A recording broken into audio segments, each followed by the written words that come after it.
So instead of me trying to explain this on Facebook, I'm just going to narrate it and make a quick video. I wanted to light up 50 lanterns, one for each state, to celebrate Independence Day. I'm doing it today because it just worked out better that way.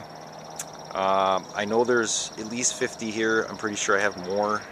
There's more than 50 here just because it worked out better on the sidewalk based on the spacing. I got them laid out in model order, and then within each model order they're in oldest to newest by year. So I'll quickly I'll go through this real briefly here, or as brief as I can make it. So the first one I got here, this is a single mantle lantern. It's a 242C. I don't know the exact year without looking at it, but it's 40s and it's green, obviously. Next to that is a single mantle 200 that replaced the 242. This would be, just looking at it, that's early 60s. And then these are, I think most of these are actually 66 for whatever reason. And then as we move over, I'm not going to say that this 288 here replaced the 200. It's similar in size. It's a two-mantle lantern though, meaning there's two mantles instead of one. They did make a one mantle in this size, but those just aren't as common. Everybody would go with a 2 instead of a 1. So these are all 288s. The newest lantern I have out here, notice what I did there, I said out here. I didn't put everything out I had. This one is a 1996, and it's not that one, it's actually these two here, 96. These are also 288s.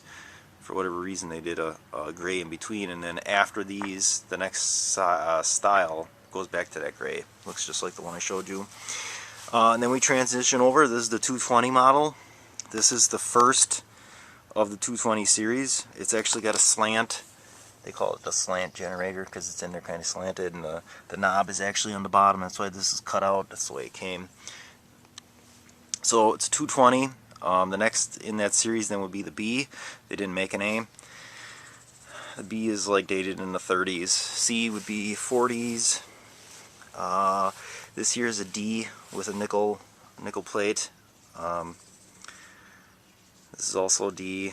It's also D. It's all in 50s. Eventually they go away from the nickel because it was more expensive to produce. This lantern uses mostly steel parts and no nickel because of World War II going on. Some of these here, now these would be the E's.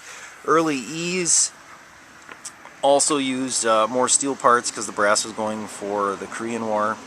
So it's kind of neat when you take some of these apart and some of the parts are steel instead of brass.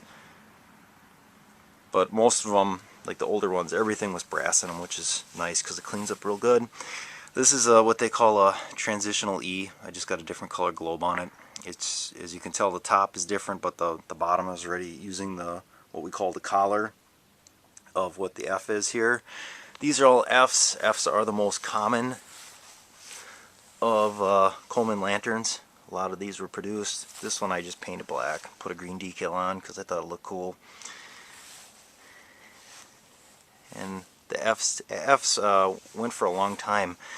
I want to say it was early 60s all the way up until 73. And that takes us to 74, which is 220H. This one has a red knob. Some of them came with red knobs, just because, I guess. 220J, these are pretty common too, I guess. A lot like the H. 220K, a lot like the J and the H. They're all pretty much similar design. And then that's the last of the 220 was the 220K, which was like 1981, 82, something like that.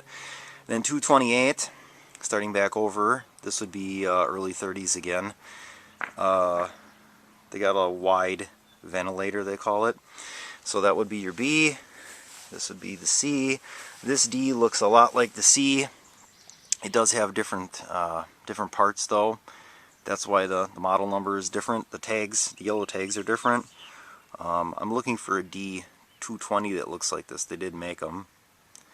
But I don't have a nickel-plated 228D. They do make them though. Or did make them, I guess. This would be a 228E. This is that transitional again. Actually, both these are transitional E's. The collar starts to change, and then we get into the F's, which are the flatter ventilator, and then a bunch of the parts are more steel. The later on you get, the more the parts are less brass, more stamped, more steel used because it was less expensive. So this would be the 220H, 228H.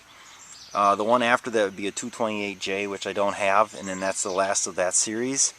These here are 252s, or actually a 252 here is what we're looking at, which was built 1952. Uses a single globe like the rest of the 220 series lanterns, and they were specifically designed for military use. These two over here are from mid-60s and early 70s. They're 252As, and the reason that it's got an A is because the glass is actually 4 pieces instead of a single globe. And these are single mantle lanterns, extremely loud. I'll take a video of these going too. Then the 290, which replaced the 220 series. That goes all the way across, and the real subtle changes between all these is 290, 290A. And then at the end here, 295 replaced the 290 series, and that gets us up into early 90s. I think this one on the end is like a 1993. So newest lantern we have out here tonight is a 1996, did I say? And the oldest one is a 1928.